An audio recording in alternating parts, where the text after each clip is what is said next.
thank you everybody for coming, especially during this time right now in the pandemic. Obviously, we over here practicing social distancing right now. It's crazy to just see everybody in the venue with masks on. It's kind of tight, like, you feel me? It's like, what you mean? Like a ninja meeting or something like that. But we in the game, no shots to everybody else. It's the new, you feel me? Yeah, we when your mask up, what's new? Why you doing that? Man, we gotta make sure everybody's safe, man. Don't get the room. Most definitely.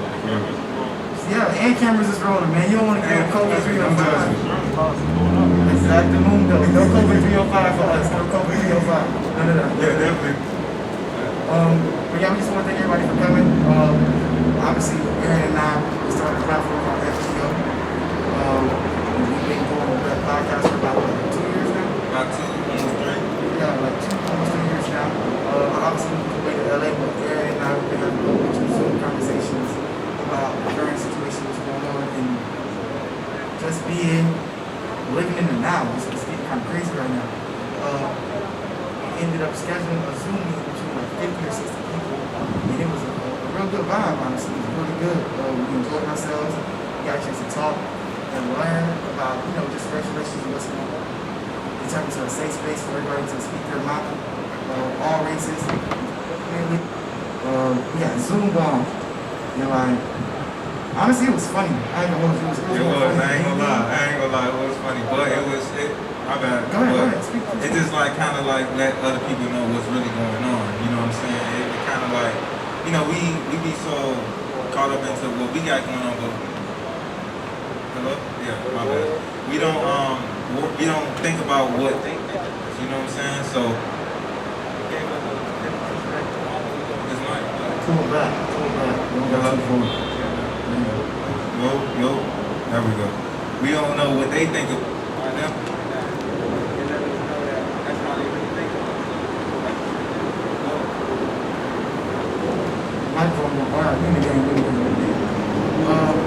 So yeah, it started off with that, and it made Aaron and I say, you know what, we're not gonna let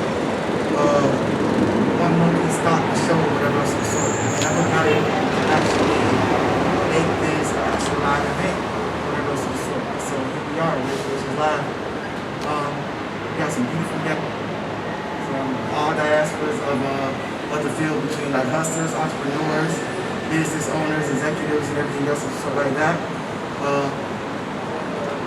I want to start this off by introducing our guests before we let them tell y'all about themselves. My first panelist is she's from Broward County.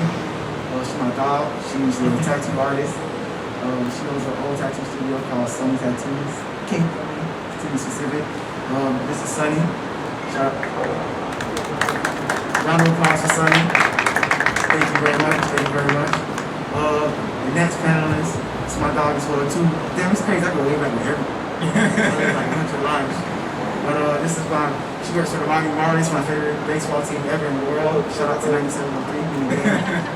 This is my good friend Patty Laura. Next, somebody I go way back with as well too. My man, he gave me plenty of opportunities. He the GOAT, one of the realest dudes I know. Shout out to my dog Ray. This is Ray Gilbert of 89. Shout out to Ray. And then my other man, Smitty, we go back since like way back. Yeah, like four waves of dreads ago. You feel me? Because he done chopped off like so many times. Oh my God, this is my man Smitty, photographer Smitty for 89 and Rolling Out. Ultimately, I'm just pass it down and let them tell y'all about themselves a little bit more, because I just gave y'all my hood introductions, but I'm gonna pass it and talk more about themselves. I'm gonna start off with you, Sonny, okay? Yeah, just gonna tell you about yourself. You know where you're from. I'm gonna be giving like motherfucking the short version, so the long version. Let's spray this microphone. Everybody look.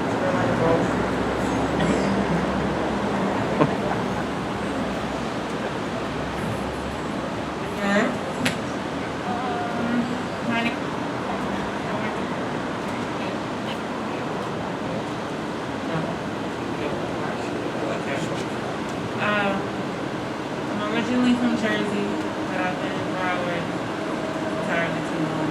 I've been doing tattoos for maybe 10 years. Crossed this guy 1,000 times. at 1,000 different parties.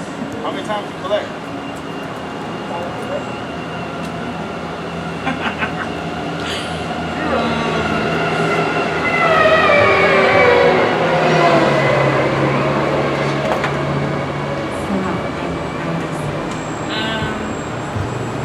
I'm simple. I do tattoos, I draw, I paint, I art, anything artistic, really.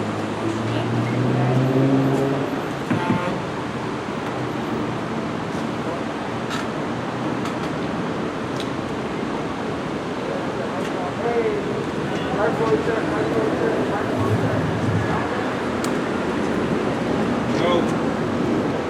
Good, G. What's going on, Christian. You want Nice to meet you, man.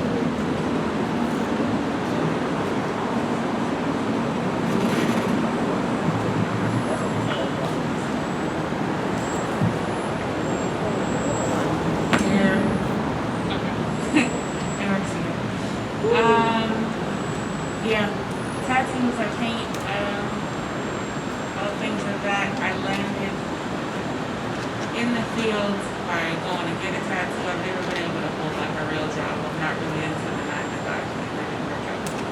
So, went and got a tattoo. I thought I could try it. He said yes, and then I went and got on it. And that's where we are 10 years later.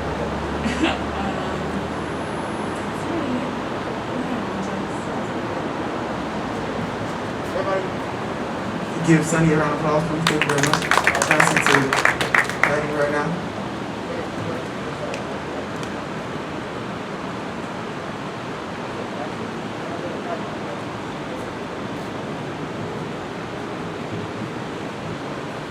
Hi everyone, my name is Patty Bola.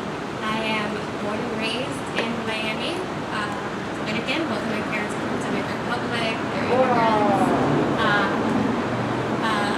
Yeah, so basically, like I said, I work for the Miami Marlins. I've always been in more entrepreneurship, marketing, and branding for fitness and sports brands. And yeah, I'm just kind of figuring it out now in 2020. Sports should be back soon, hopefully.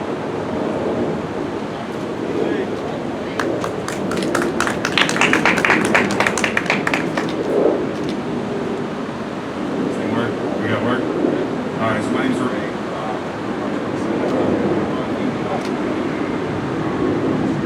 Take a restaurant in Connecticut called Fresh Bar.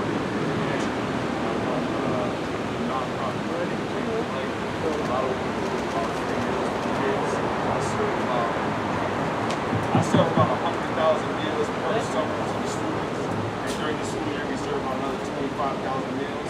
So aside from my apparel business and running the takeout restaurant, we run a nonprofit which is based in Connecticut. So it's given me a lot of opportunity to provide a lot of jobs. It's something I take great pride in. I've worked with Smitty, as Razilla said. I worked with Rod. I've worked with most of the people here. Just being instrumental in Miami for the past 20 years. So yeah, I'm grateful to be here and I'm grateful to have the conversation.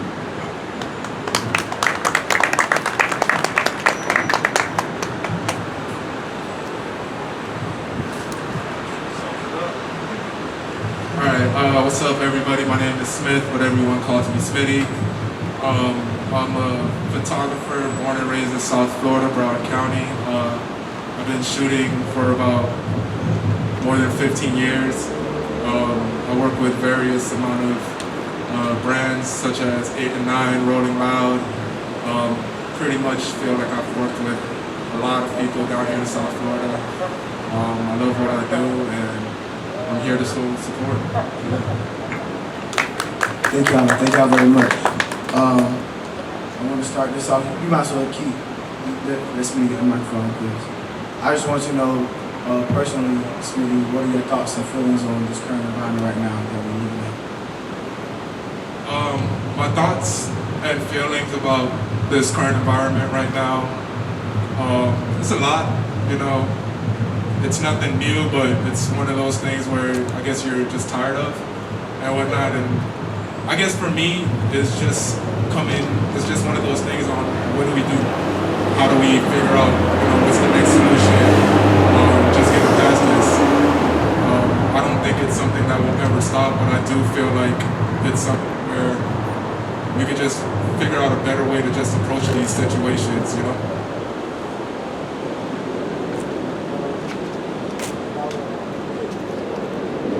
Hello. Another question would be, it's gonna be to you, Patty. You feel like, how do you personally like navigate through this climate right now? How are you navigating through this climate right now? How I'm navigating, I mean, it's a roller coaster of emotions, really, from, I guess, giving awareness to actually participating, making sure I'm voting, making sure I'm educating other people, and then still, you know, life is still happening. People, you still gotta work, you still gotta pay bills, still gotta go through those motions of everything life has to offer. So as far as navigating, I mean, I think at this point, it's more about internally figuring out, you know, what role am I going to play in 2020 and making a contribution to what's the revolution that's happening.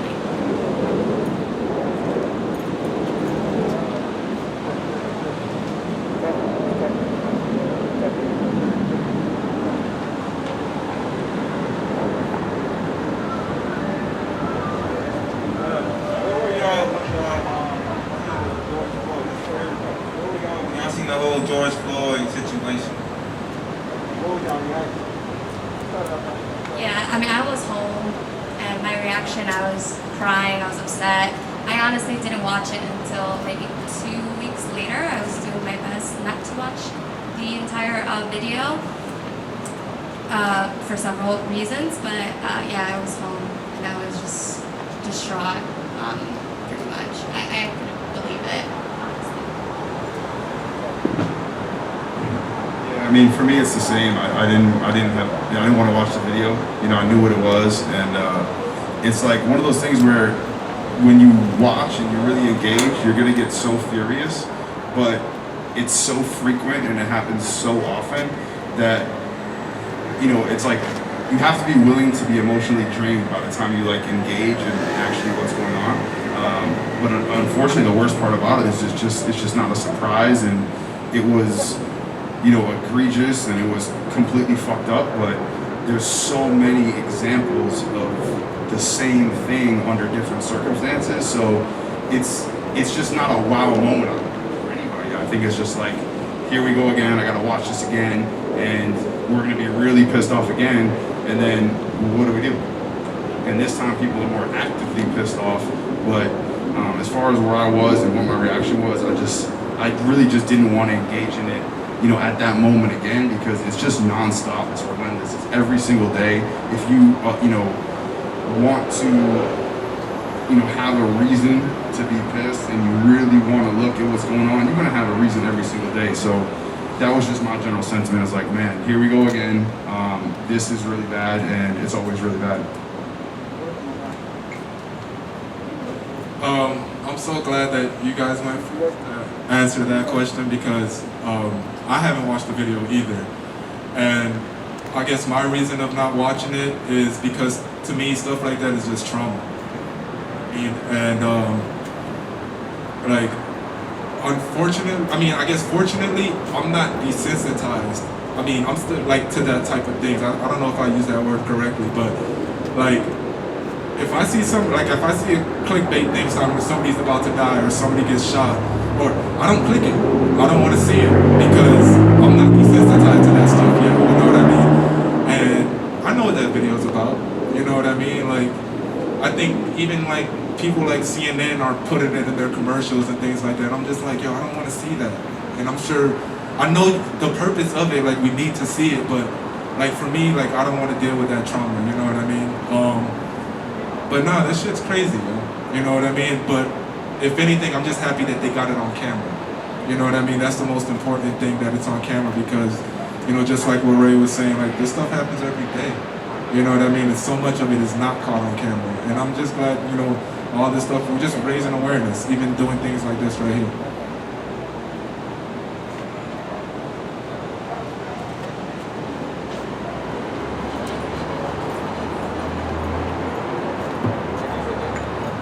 I haven't watched it at all. I've done my absolute best not to accidentally it, click on it, or not to watch it. Following what Smitty says, I think we're, in a sense, desensitized to stuff like that. Like, that was a real person. It's not a fucking movie. Like, that man really died. He really killed him, and everybody just went after him. And that's what plays in my head. Like, after you watch the thing, like, the last video that I watched, and it was like, oh, and it, like, just killed my head. Sean Reed, it's on IG, Instagram, literally running, and like, Pops was just like laughing, joking, like, it's funny. That was a real person. That wasn't a movie. Like, that wasn't some Grand Theft Auto shit. Like, really, that's insane to me. I'm happy that it's being recorded and documented and all that, but it's a lot. It's a lot to every day. New person. There's a new video. There's a situation of just like 5 days a week, business. Something like Wednesday, something like it's. Sometimes you gotta just step back a little bit. Like, I hear it, I'll read whatever, but I don't want to physically see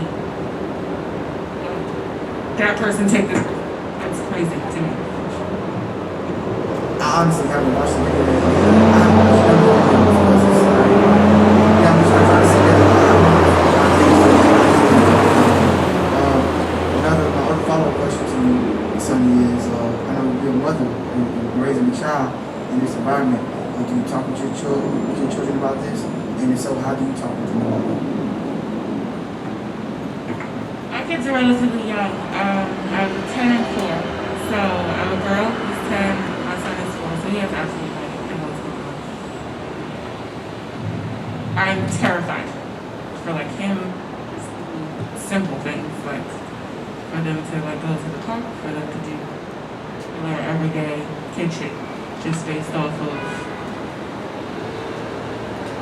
a million and one stories of 9-year-old, 12-year-old, 14-year-old, like little kids just being little kids minding their business, and just because they're black or brown, somebody wants help.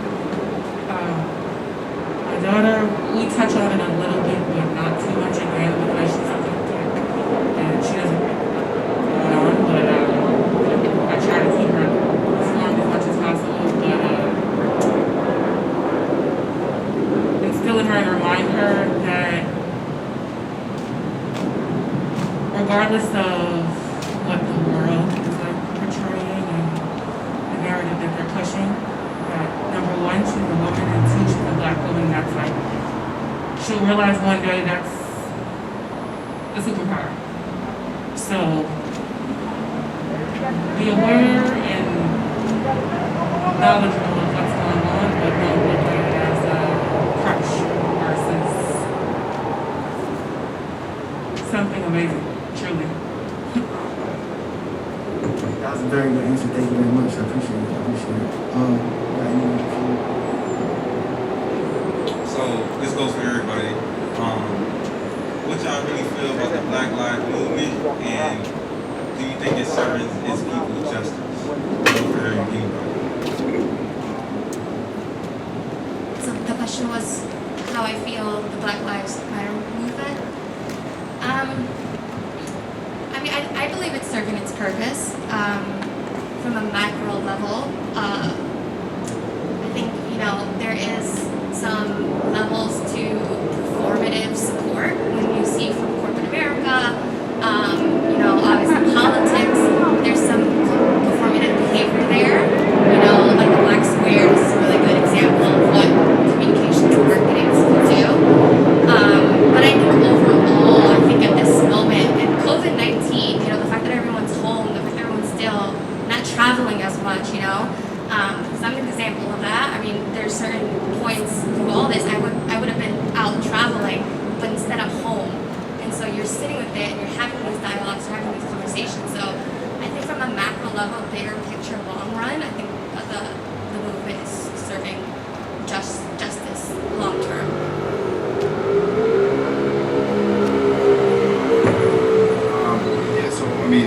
Similar, like the impact of what the movement is doing and like the force of which it's sparking conversation and like being visible just as Black Lives Matter.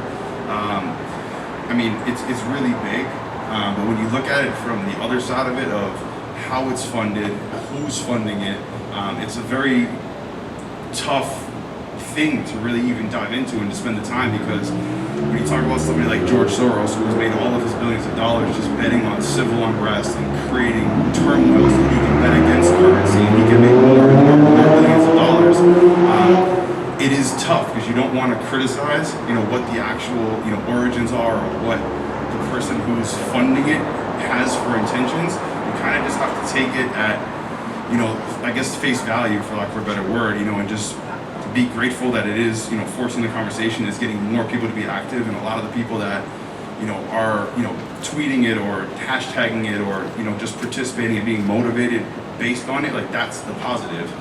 So you don't want to, I guess suck out that, good juju because of not really understanding all the way. None of us can truly understand like all the levels of what's really behind it. We don't know what that agenda is, and you can argue it on both sides, but I mean, ultimately, it's super important. I think the more just we, as hip hop, as black people, as brown people, understand like that the power is really in the dollar, and the willingness to spend it. Where do you spend it? Are you going to? I bought a stove the other day from Home Depot, and I read something and about Home Depot versus Lowe's, and I had a split minute where I could have canceled my order and I could have sent it to Lowe's, and I didn't do it, and I should have done it.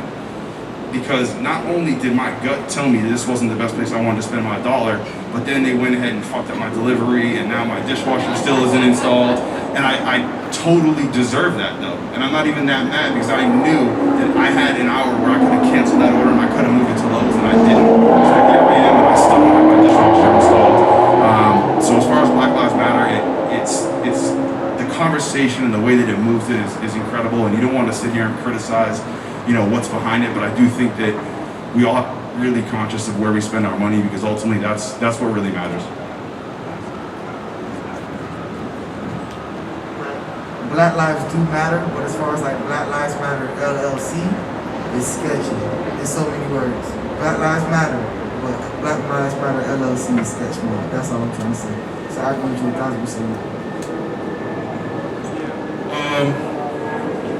Black Lives Matter. I'm two-sided on that one. I'm on the side where I'm so happy it's everywhere. It's like in your face. Like I play video games, so like I'll turn on Call of Duty and boom, Black Lives Matter. Awesome.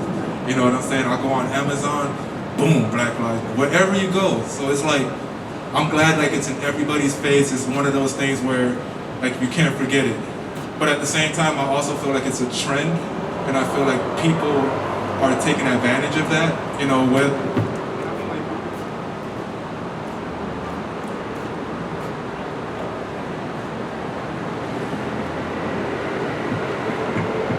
Alright, yeah, even like on a corporate level, it's like, let's use this so we can get some sales off, or let's try to take I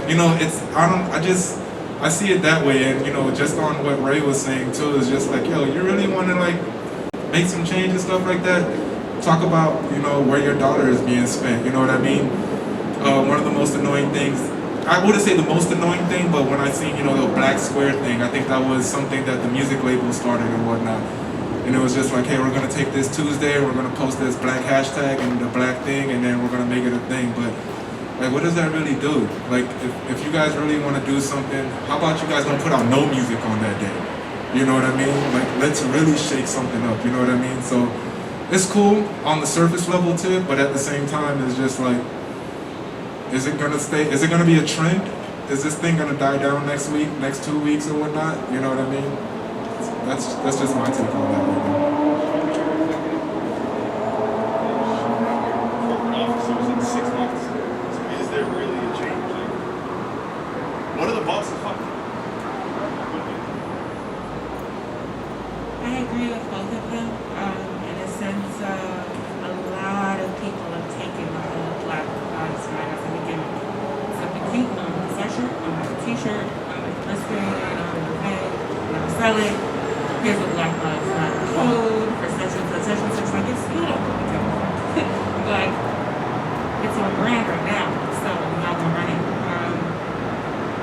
The thing with the money is we can riot, we can set a nation on fire, we don't really care about the bread.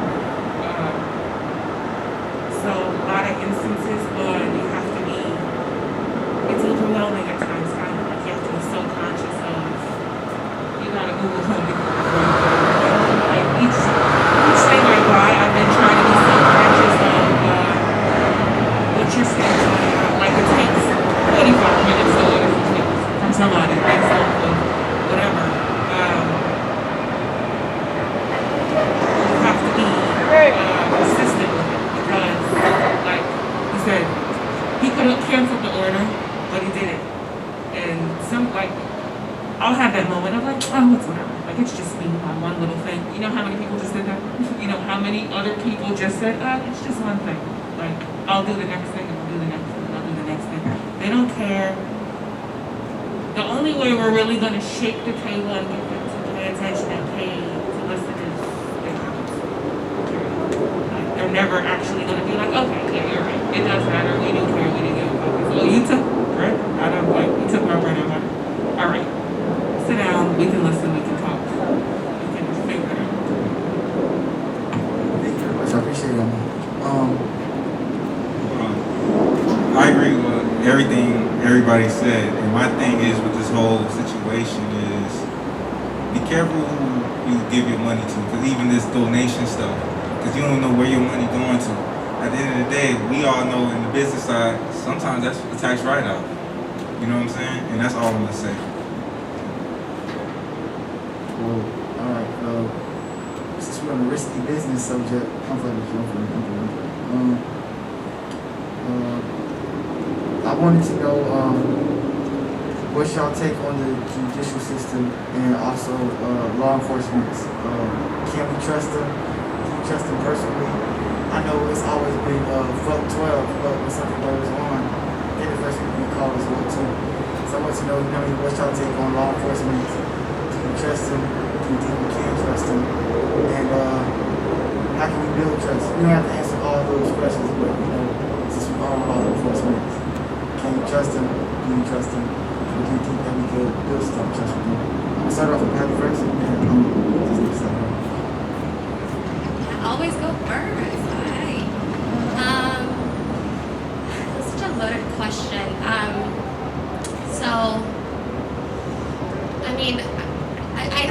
I think we ask a lot of our police officers. I think at the same token, they just need to be held accountable. They need to be held accountable. It's too much like good cop, bad cop, as opposed to just bad system. The history's there with everyone here knows the history with slave patrols and whatnot. I don't trust the system. I don't want to say I don't trust one particular cop. I personally don't really know any. But I don't trust the system that they've invested their time in. I think the badge is bullshit. It pretty much protects them from not following the same rules and regulations we do. So I think there's a lot of layers to that question, but it's simply put, no.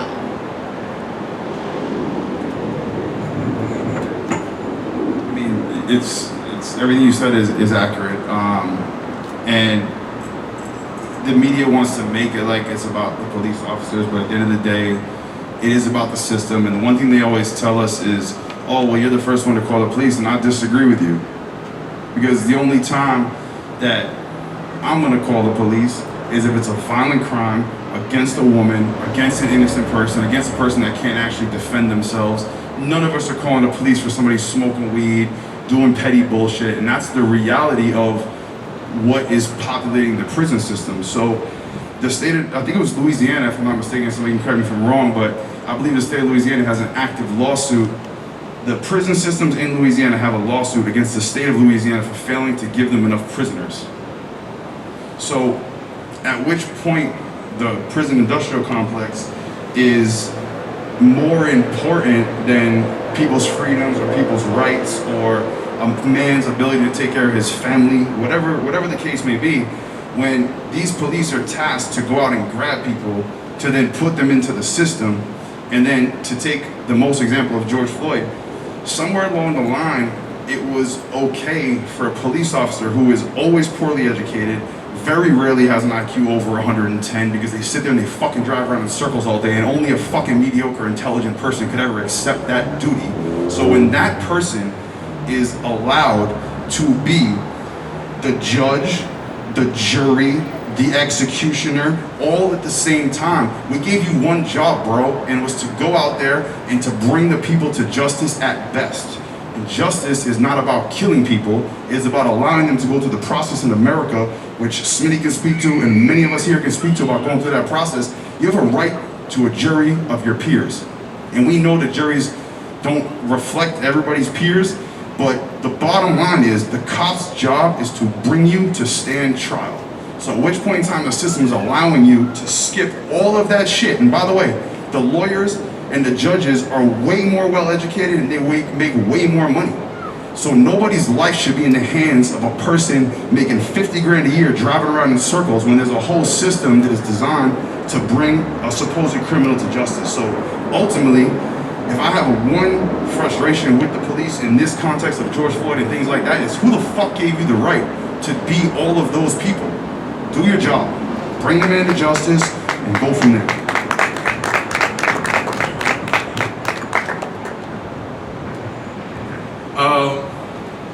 Yo, the system is rigged. It's fucking rigged. But one thing I will say before I get into like, especially like my experience and stuff like that, I'll tell you one thing, it is rigged, but when you know it, you know what I'm saying? Boy, can it work in your benefit. You know what I mean? And that goes for black, brown, white, purple, yellow. When you know it, it works in your benefit.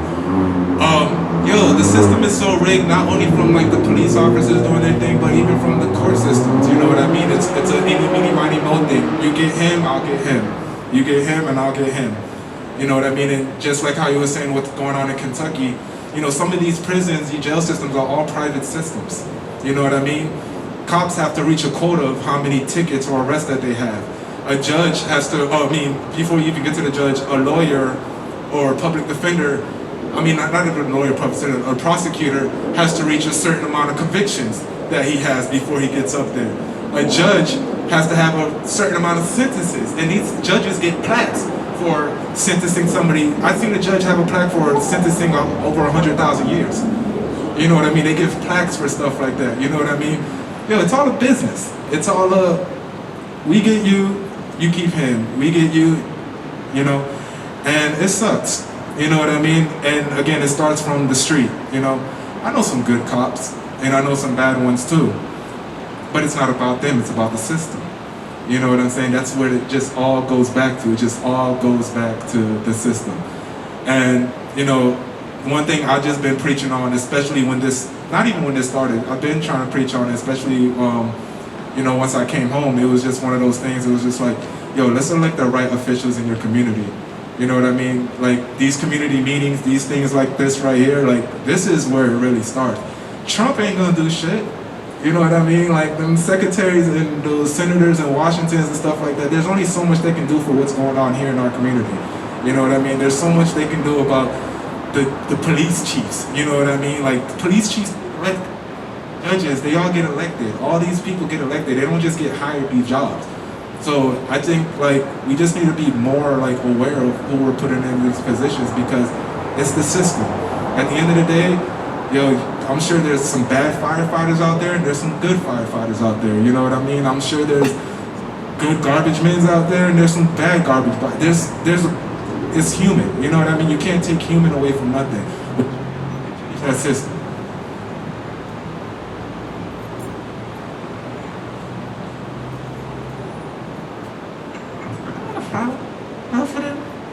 Powerful ass answers. Short and simple it is. System, if you put it in all one big pot, I don't think every police officer goes in with the intent of, it's on the pocket. I'll give you this badge, I'll give you this gun.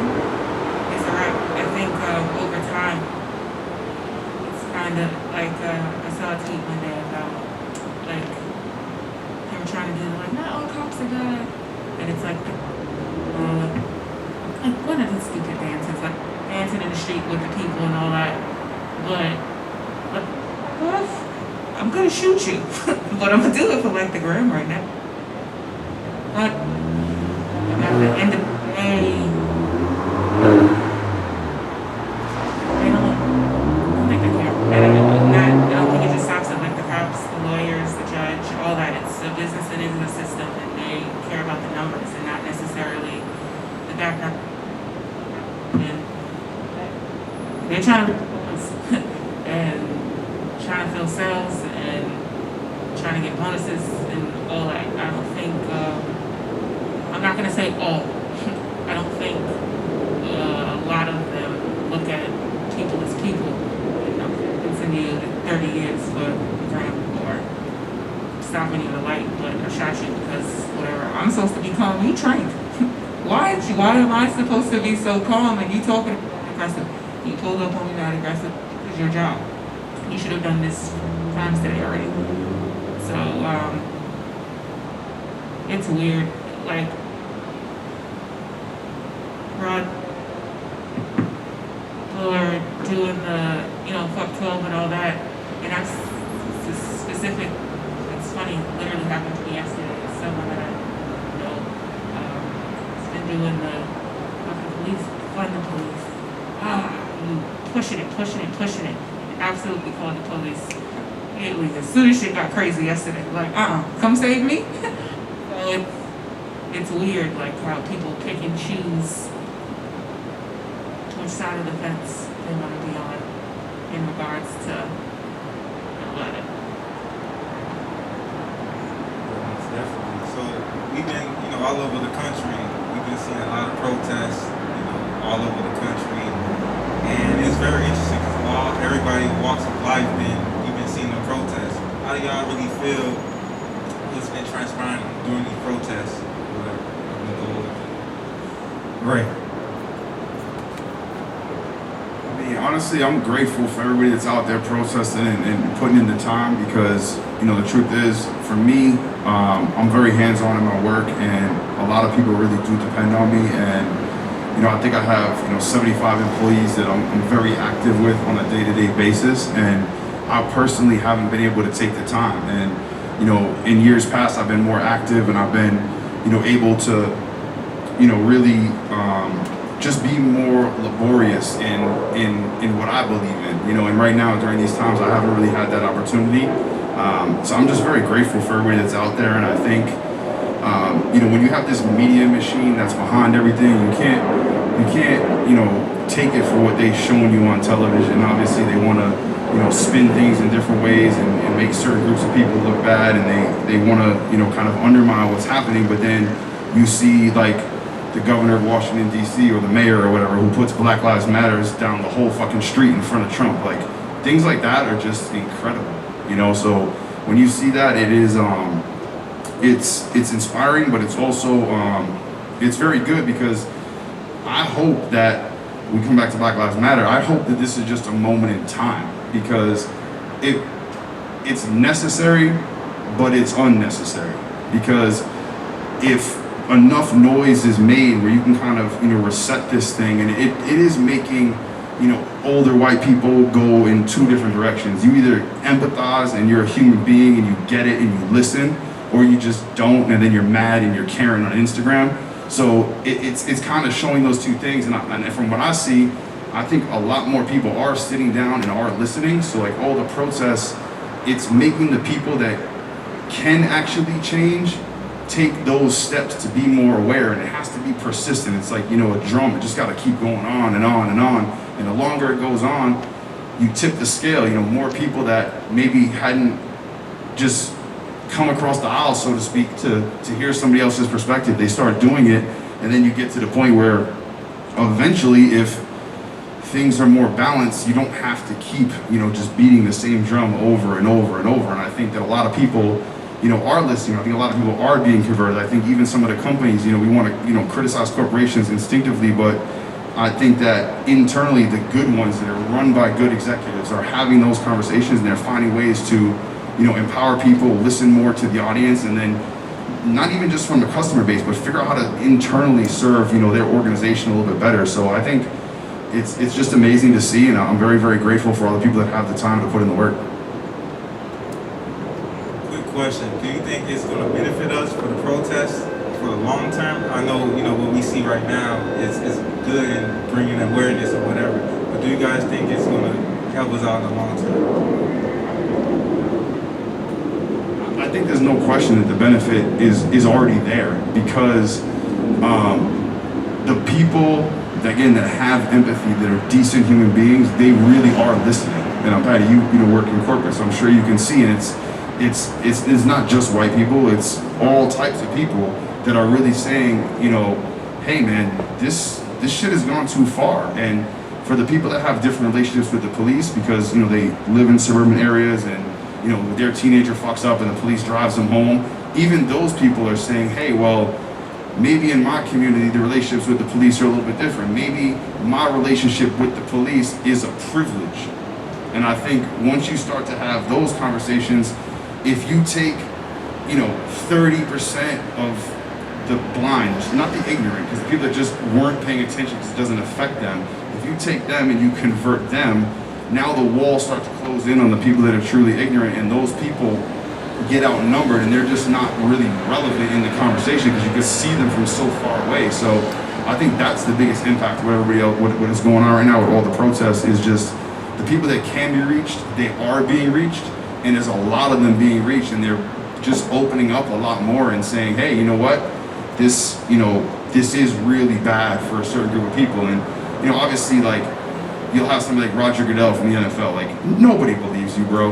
Like, come on, man. You know, like, you of all fucking people now, you know, so a guy like him, he's just gonna talk and say whatever it takes to, you know, to get people to support his business. But for every one of him, I think there's 10 other people that really are genuine people that truthfully just didn't know the shit was this bad, because they don't see it on a daily basis and it doesn't affect them. And I personally see a lot more of those people, and I hear them, you know, chiming in and just having conversations. And truthfully, right, if you're that guy, you know, in suburbia, and you never had these conversations, well, now you have it with your friends at the dinner table, and you have 8 friends and 2 of them get pissed off. Well, maybe you guys aren't friends in 6 months anymore. Now you got 6 good friends. And I think that starts to snowball, and I think people are seeing that a little bit more, and they're like, wait a minute, I didn't know you really felt like that. That's weird. I don't feel like that, so go stay on your side.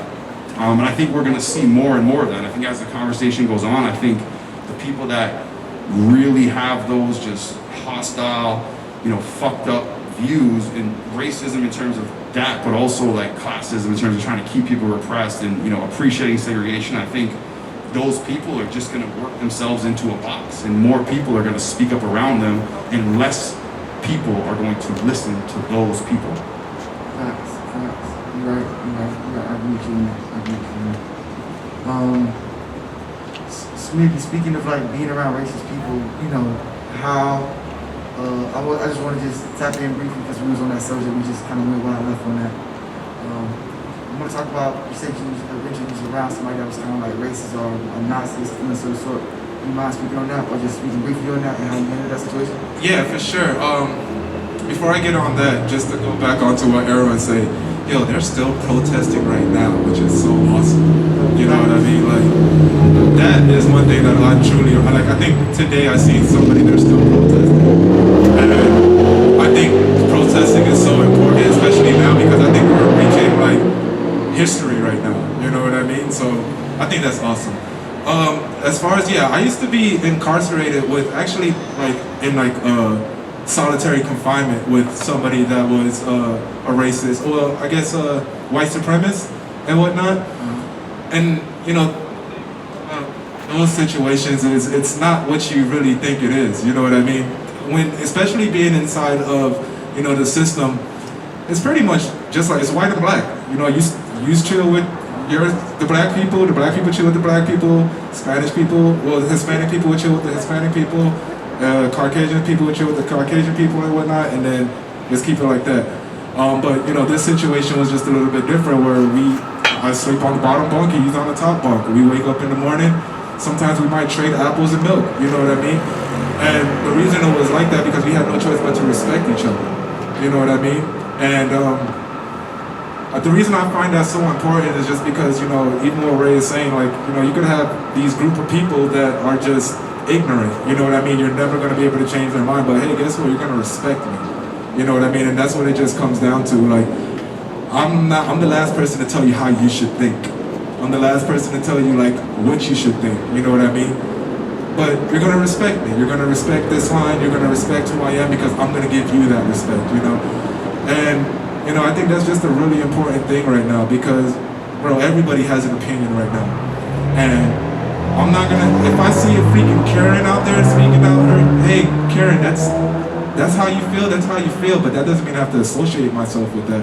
You know what I mean? And that's one of the biggest things too. Like, bro, there's going to be a lot of people that agitate, you know, this movement. There's going to be a lot of people that try to get in your head and stuff like that. And the last thing you want to do is feed that energy. Because the moment you feed that, that's when they win. And that goes for all aspects, you know what I mean? I could have fed into those situations where, in my situation, you know what I mean? And that just would have been what? Just stupid, nothing. You know what I mean?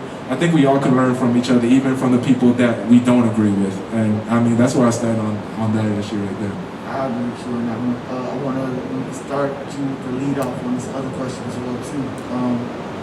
This is questions for everybody, so hopefully y'all got different answers or the same answer in a different way. And I want to know, as all of us, it's like, you know, DOC, y'all involved in the community, we all actively do stuff in the community. And y'all was talking about before that meetings like this is what makes us be able to change laws and get to legislative levels and really control our streets the way we want to control. Obviously, you know, being involved in the community isn't necessarily the cool thing to do right now, but what do you feel like we can do into like making it cool to be involved in the community? How can you get the people together and make it a priority and make it something cool to do? Because at the end of the day, we only doing this for the youth. They're gonna be the ones who we gotta make this shit cool for ultimately. So, do you have any ideas or any initiatives that we can try to do to make this cool, to make people involved in it? I will say, to start the question, I love the way I look and I love where I come from. And I love like what I've been through. Because all those things, I can relate to the next person from the streets that they've been through, but they probably just never seen. And I don't know, I just try to break that stereotype of what's cool or what's real or what's gangster, you know what I mean? Because, bro, that stereotype is so fucked up, especially coming from where we come from. It's just like we're almost lost, you know? And so, you know, to answer your question, I just speak my truth. If anything, I try to speak about my experiences so they don't think that, oh, this motherfucker just talking just to talk.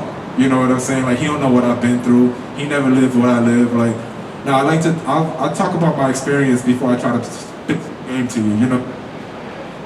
At the end of the day, nobody wants to hear what you gotta say if you ain't coming from where they come from. You know what I mean? And I think I'm just gonna try to just educate the people that look like me the most, you know what I mean? Anyone that looks like, I'm gonna just try to be that lending hand for you.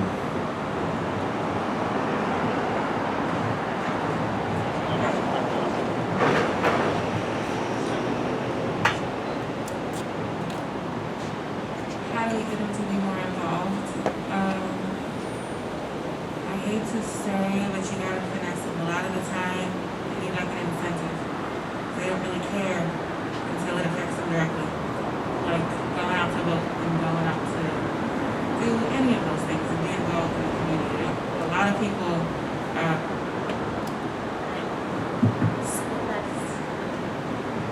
on the topic to actually do something themselves without an incentive. Like I remember years back, obviously, but it was when I was trying to get everybody to like go out and vote for. I don't remember what the vote was actually for. I just remember it was you got half off of Pearson if you came with like the thing. You had to prove to me that you actually went, you actually did the thing. And the day was stupid. so many people went to just go do it just so they could get the other thing. But it's corny. It's not like you should just give a without somebody having to like strong arm you into like read it, look into it. Like I know it's not the coolest thing to like want to scroll through. You want to scroll on Twitter and Instagram and say, but like read this, look into this person versus that person. And, like it affects you. It's gonna affect you.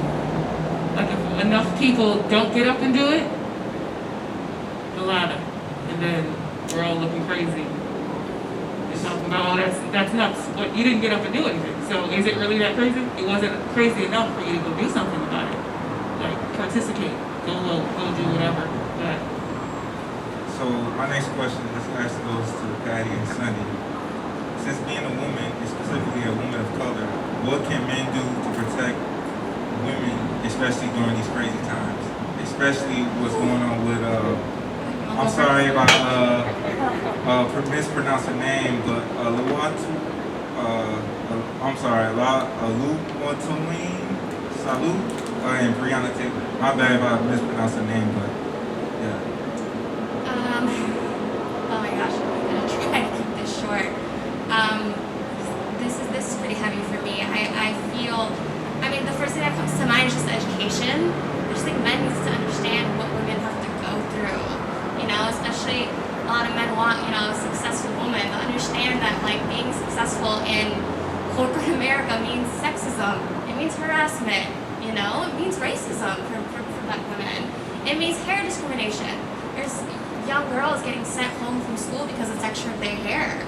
And that's not a mother's problem, that is everyone's problem. So as far as the men, for me, like in my heart, check your boys, check your uncle, check your cousin.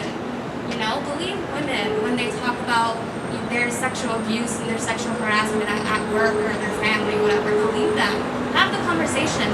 Normalize the conversation. You understand? Like, when the police officer is the second most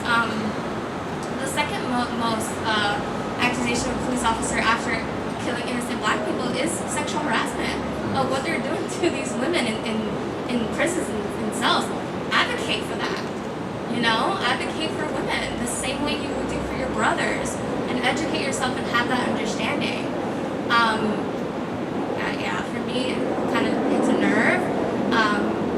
But I think it's important, and I appreciate you guys, Aaron and Rod, for creating this space for us to all talk about it. Because men do need to realize the position that, particularly I'm speaking on black women, black and brown women, and the way we have to experience life every day in 2020 and beyond is something men should really understand and advocate for.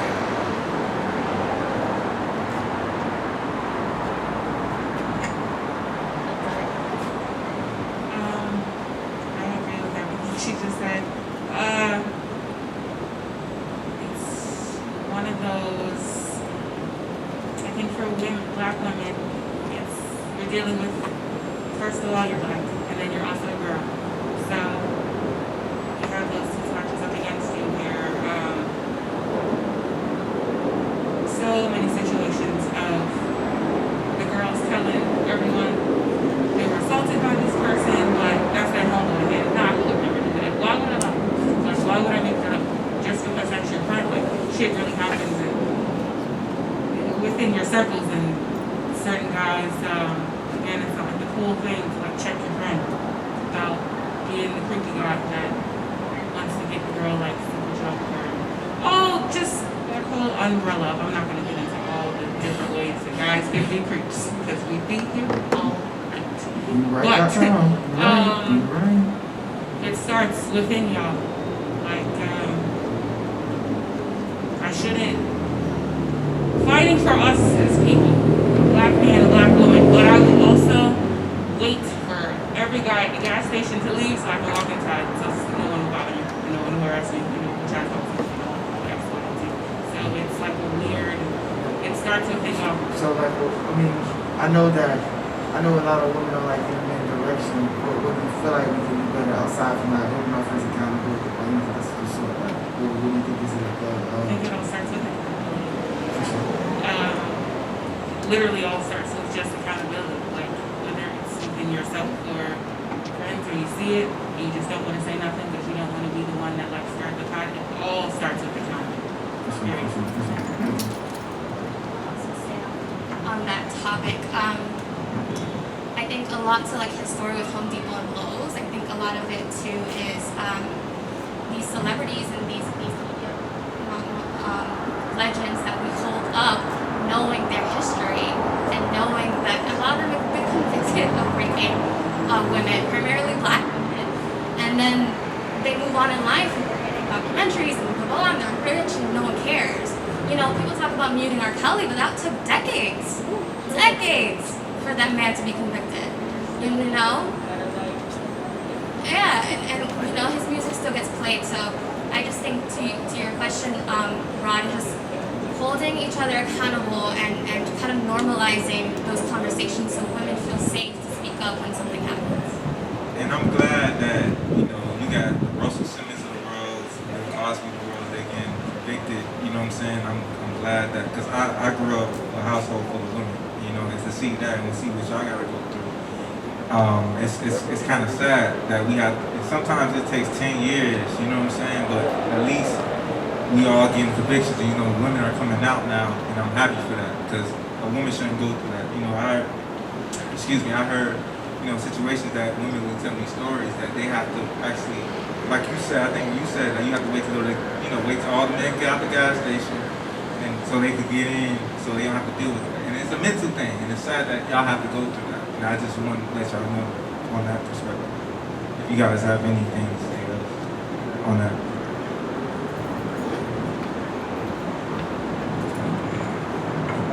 I mean, I think as men, generally speaking, I think we do have a job to protect women. And it's, women are strong and they can protect themselves. But men perpetrate, you know, a lot of the cultures, I think, that affect women, especially in corporate environments. And it doesn't stop anyway. You can talk about the police. I mean, the highest rate of domestic violence of any profession in the world. It goes on forever. But one thing I will say, just personally speaking, for anybody that's wondering, you know, how you contribute to these things, none of my friends cheat on their women. No cheat. I'm playing. None of them. My 7, 8 closest friends, none of them cheat on their women. None of them are in those situations.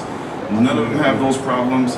And it's about, you know, being around like-minded people and, you know, kind of, you know, what do you value in life? You know, like me, I'm a man of integrity. I want people that reflect that around me. So when, you know, you're in those circles and people are doing those type of things, especially the boys clubs of corporations, I think it takes multiple people to stand up, but I do think that, you know, birds of a feather, you know, they kind of do their thing. So everybody that's different than that does have an obligation to speak up, and when you see something that's not right, you should definitely say it.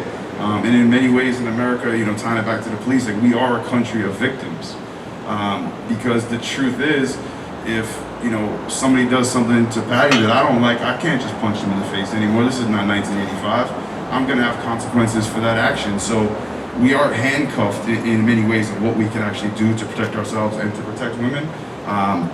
But for men, I think, as Patty was speaking, it made me think of like just South Beach, for example, where you see like a bunch of knuckleheads on the street and the girls walking down the street. And, you know, imagine if you were a straight man and you had to walk through gay Muscle Beach. You'd be upset. You'd be mad, right? Yeah, you'd be fine. So every day of your life is that. You know, so I do empathize with women that have to go through that, and I would just say that, you know, me and the people that I'm around, you know, we don't operate like that. So I think, you know, just take that for what it is. I don't think everybody, you know, is that way. And obviously, I think most educated, intelligent women can tell the difference. And I think as men, if you want to be better, if you want to do better, if you want to have a better daughter, a better wife, I think, you know, you just got to put that energy out into the world and, you know, get your shit together, man. Not everybody, you know, wants, you know, to play along with you, I guess, is the best way I can say it.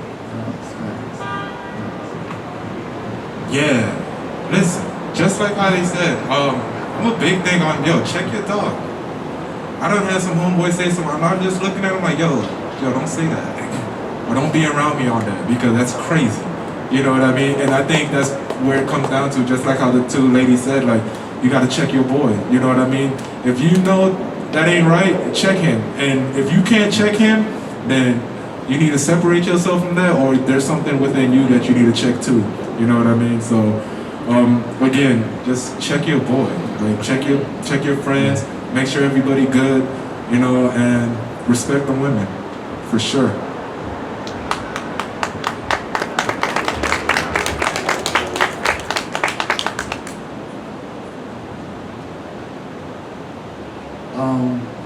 Ray, I'm asking you this question. I mean, one, you already know I respect you, my dog. You actually give and you put money in, probably like, I honestly would say, like 40% of people's pockets that's here right now at the end of the day. You did and also with your brain now, you did countless of collaboration with rap icons. And it's crazy because you surround yourself with nothing but POC. You give nothing but people POC of jobs and opportunities to better themselves and better their environments. How did that come about, and how somebody of your stature just come to terms with that? Obviously, you know, we all know that racism is taught. We all know that you was raised right, and you don't see color. You see the greed and the crime. I just want to know, you know, how did that come about? And yeah, just talk about just more of what you're doing for the community right now, because I know you said that one of your partners is part of NAACP as well too. I just know you deeper than rap. You're not here for no other reason. I got you here because you know you a staple in the community, at least in my eyes. So I just want to hear your thoughts on that, and you know how you came about doing that and not seeing no color, just work. I mean, and I appreciate you, Rod. But I will say that I think everybody does see color, and I think you see color, you see race, you see culture, you see, you know, everything. Like, my man got a Creole shirt on, so what does that say about what he's eating for lunch tomorrow? You know, I think that as human beings, you know, with our senses, we're gonna have an obligation to, you know, make snap judgments, and stereotypes are stereotypes. You can bet the odds, and you normally can win. You know, it's, you know, and I personally think a lot of, you know, culture does come back to food. You know, it's like there's things there that you can still bet on. So I think everybody does see color, and I think if you're a person with empathy and you want to be able to relate to people, you kind of have to, you know, understand where that person comes from. And I think they color, they race, they culture especially is super important. So I mean, you have to be able to see that. But as far as how I got here, I've been in, you know, the hip hop business mostly through fashion for, you know, over 20 years. So by default, you know, that's brought me in contact with a lot of, you know, people of color, I guess, as we're using it right now. You know, I also, you know, grew up in an immigrant city. I was around Dominicans and Puerto Ricans. You know, Boston, mean streets of Boston.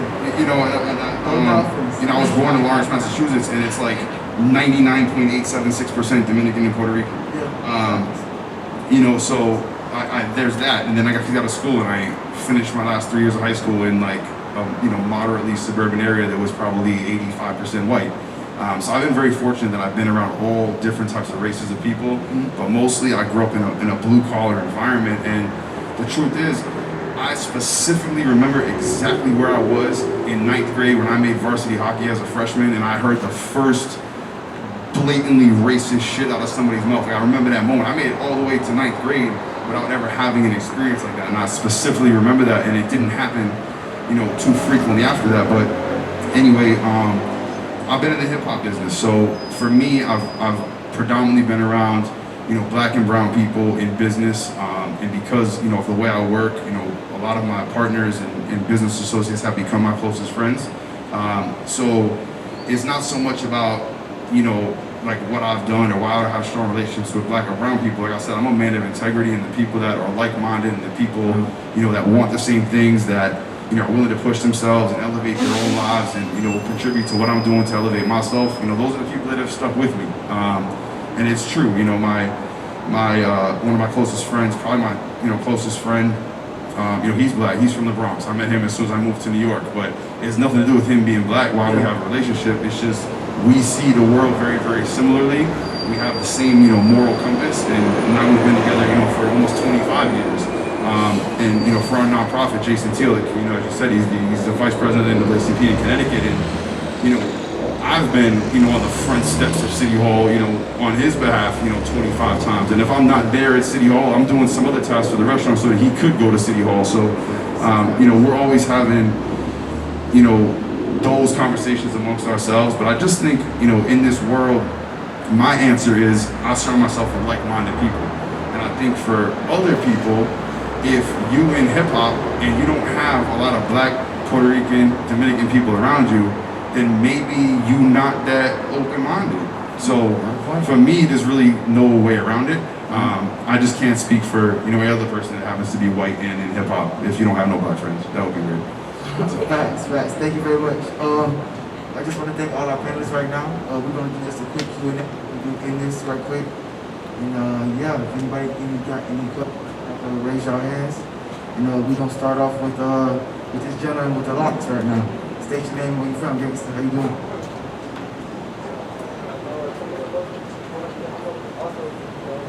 Yeah. What up? First of all, shout out to Rod and the whole FGO crew for putting this together, man. Honestly, I don't even really have a question, but I really wanted to say is thank you for your statement. Because I think that a lot of people, and including a lot of, I feel like, check. Yeah. A lot of people from the white community say that they don't see color, and their intention, I think when they say that, is to say that they're not racist. But I think it's a very ignorant statement, because it's like, to say that you don't see my color is like you almost have to like ignore my existence and ignore who I am, what I bring to the table. And that shouldn't be what you have to do to like make my existence palatable, you know what I'm saying? So the fact that you said that you acknowledge people's color, who they are, their culture, where they come from, like, that's real because you should. And then if you can understand people on that level, then that makes us all even closer to having a similar perspective, you know what I'm saying? So I'm gonna salute you on that, and big ups to 8 and 9, love what you guys are doing, so salute, and big up to Patty Lou and King Sunny, and my man's up here, and the whole panel, shout out to all y'all, man. Bless up. Anybody else that want to ask some questions? Anybody going once, going twice? Don't be shy now. Going once, going twice? You got one right there. You got one more question, y'all boys?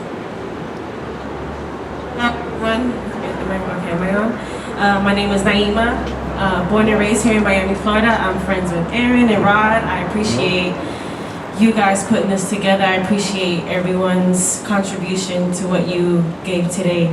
I wanted to touch on the video aspect earlier about sometimes not watching something you see on the internet because you know it's gonna make you feel traumatized or make you feel low, or like you said earlier, become emotionally drained. Sometimes it takes that emotion to do something. You know what I mean? I've seen a lot of it, but sometimes that one extra video would just do it for you, and it'll touch you at a certain part of your soul. That's like, you know what? Like, fuck this. Like, you know what I mean? Let me get some people together. Let's do something like this. Let's strategize. What can we do? And I understand in some levels that when you watch something like that, your whole day be fucked up. But there's moments where it needs to penetrate the soul, because sometimes it didn't penetrate where it needs to be, you know? On behalf of what you said with defending women, great point. Great point on checking your homeboy. I appreciate that. I wanted to contribute to that, saying, yes, I wanted to contribute to that to say that it's always good to know that there's men that will check their boy or their cousin or their brother, because, you know what I mean? Some people might not do it just because they're like, nah, I don't want to, you know, blow up the spot. I don't want to, you know, I don't want to go there. But when women start to see men doing that, that's when we will become more comfortable. You know what I mean? When it comes to that, I've seen some of my friends as well check other people in front of me, where I'm like, I could check somebody, have no issue with that. But sometimes it takes that strong, dominant male figure to check another male for them to get it. So that goes with, like, you know, locker room talk and stuff like that. But I really appreciate this. This was pretty dope. I hope we get to see more of this and, you know, more panel speaking. This is pretty dope. I appreciate it. Appreciate y'all. Thank you. I want to thank all of our panelists, freaking Smitty, Ray, Patty, Sunny. Thank y'all very much for taking y'all time out to do this, because y'all could be anywhere in the world, but y'all catching coronavirus with us. So shout out to y'all. Yeah, man. Thank y'all very much, man. What's up? You got any final words you want to say? Yeah, I got one last thing. One thing I want to say, thank everybody for coming. I really appreciate y'all. Without y'all, this wouldn't be possible. But one thing I want to say is, for everybody that's in here, the people of color, POC, if you got a kid, your cousin, little brother, little sister, everybody, talk to them. You know what I'm saying? Talk to them. Give them advice. Uplift them, because that's all they need. Because little, you know, across that train tracks is overtime. A lot of them kids they don't get to see anything. They only see the streets. That's all they got. So if you got a little brother, even your friend got a little brother or whatever case, may talk to them, inspire them, because that's what it is. That's what it starts. You know what I'm saying? Even though I'm busy, I still try to talk as much as I can to my little brother. You know what I'm saying? Try the best as you can, because that's where it starts. I might not be allowed to see change, but that's the next generation that could see change. We gotta, start. The government's not giving us environments that we could just teach these kids. You know what I'm saying? They don't see shit, and that's sad. I see this shit every day. I seen a little, she probably was like 20 years old. Came out the Metro Rail. She had a little girl. She had luggage. You know what I'm saying? That shit sad. I felt when Pac said Brenda got a baby. You know what I'm saying? We don't got too many. I ain't grew up with a father in my house. I grew up with my grandma. You know what I'm saying? It goes back to childhood mentally. You know what I'm saying? So all I'm gonna say is talk to the youth. That's very important. Even though we're going through what we're going through as a whole, as a race, or whatever the case may be, talk to the youth, because that's very important. And educate them. That's all I'm gonna say. But thank you again. Thank y'all. Hold on. One question. Go ahead. It's my mama, y'all. Shout out to her. What's up, Mom? What's good, Mom? I just would, like you said, talk to someone. I'm a parent of 2 children. As you all know, I'm a parent of Aaron and my youngest son, Arrington. It's very difficult for me. I never thought when I had children that I would have to sit down and speak to them about the reality of being a black man in America. I never thought that. I honestly did not, because I'm struggling with my own thing. I am a deaf parent. I'm deaf. And growing up, I used to feel so bad about myself. I was like, Mama, I'm ugly. I just felt so bad because I had a disability. And she sat me down and she explained to me that, there's always going to be somebody that's worse than you. And I still didn't understand that. And she said, I got triple threats. You guys got 2. Black, male or female. I'm a black woman, that's one. I'm a woman. So first of all, I'm black. Second, I'm a woman and I have a disability. So I have triple threats. So I have to fight extra harder than the average person. I'm not saying your fight is invalid. I'm not gonna never say that. But my fight is triple. I have to fight extra harder to get a job. I have to fight extra harder to do this and that. So now that I'm a parent, I didn't raise him, and I thank God for my mom. But I've had talked to him about being a black man in America. We've had many dialogues. Now that I have a younger child, it's very difficult for me as a parent to sit down and explain to him what's going on in America. You are going to be discriminated against because of your appearance, because of how you talk, the way you look, because you got dreads, you know what I'm saying? So it hurts me that I have to sit down and explain this to my child. It bothers me, but I'm not going to lie to him. It is what it is. This is what's going on. And like you said, talk. It starts at home. Talk to your children, talk to your niece, your nephew, whoever it is. The younger generation is feeling it. They see what's going on, they know what's going on. It's best to speak to your children, your nephew, whoever that's younger, speak to them. That's all I want to say. I appreciate y'all listening. Thank you very much. I appreciate it.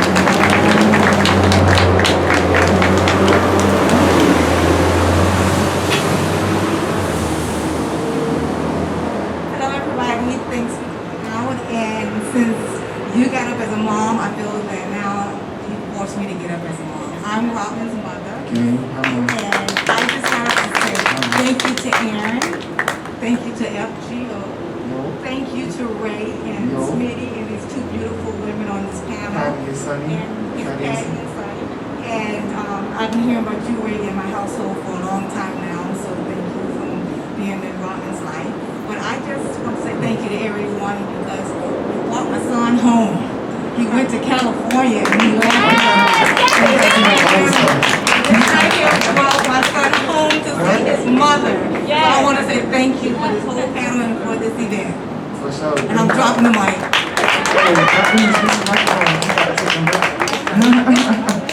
So again, I thank everybody for coming out, you know, giving out free game, educate one another. We got another question. One more.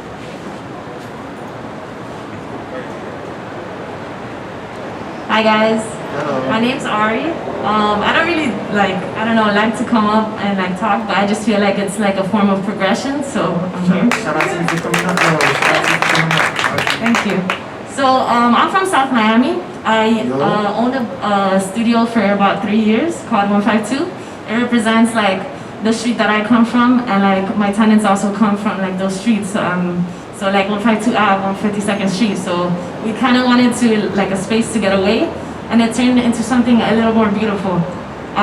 We really like created a community through the art, and we check. As a person, I came from somewhere that I looked for art to like, I don't know, live life happy. But being a community leader, that's all we really focused on, you know, people's arts, trying to expose them, trying to do events for them or collaborating with people. But I closed my studio about a month ago because our pockets were hurting, number one. We weren't getting much traction. But also I felt as like a person that built something, I need to see it progress. I need to see it evolve. And I wasn't really seeing that.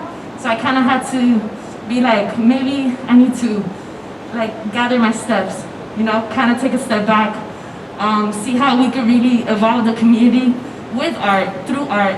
How can we like spread a message in a way that you still respect people's opinion, and but how do we make them know that we respect their opinion? You feel me? So like I just want to not drive my community away because I put it, but I just want it to evolve. I don't know if it's like I know like I have ideas of what to do, but it's just really about like thinking how to like just stay united and everyone respects each other, because like that's just what I saw in my space, and just how to keep that moving, you know. I really appreciate like people like you guys. I've been following you guys for like a long time, so it's pretty dope. And I just appreciate like people like you that inspire me. Really, you guys, my boyfriend. I talk about you guys all the time. So